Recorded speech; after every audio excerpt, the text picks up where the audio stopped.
My whole goal with this channel is to share the restoration knowledge that I have gained over the past 10 years of my life. When I first started getting into cars, I had no idea what I was doing, and I really wish I had someone like me to be able to guide me in the right direction. So here's 5 tips that I wish someone would have laid out for me when I first started the restoration on one of my cars. So the first tip that I have for you is take tons and tons of pictures.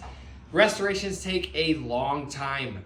A lot of the times it's multiple years if you're doing a complete like this. So you're really not gonna remember, a couple months are gonna go by and you're not gonna remember how or where everything went. It's a really good idea to take tons and tons of pictures, even of little miscellaneous things that you think is common sense.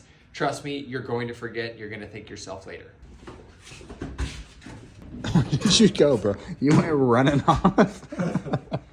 My second tip for you guys is bagging and labeling all of your bolts, also labeling all of your parts. So I have a bin that all of my bolts go in, that way we know exactly where they are. And then I got these from Costco. They're just big containers and all of your parts will go in these. We label these as well.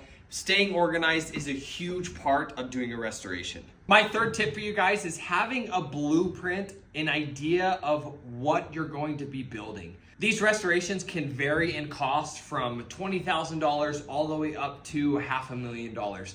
It really just depends on what you want, what your budget is, what your skill set is, and the parts that you want to throw at this thing. So you have to have kind of an idea, a realistic idea of what you want to do in a budget that you can afford.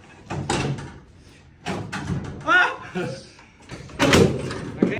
The fourth tip I have for you is stages. You have to separate this restoration or your restoration into separate stages. These things take so much time and there's so much work going into it, you can easily get overwhelmed. So if you dumb it down to different stages, you're able to attack those stages and be a lot more effective in completing your restoration. My fifth and final tip for you guys is consistency. You have to stay consistent. These are tons of work.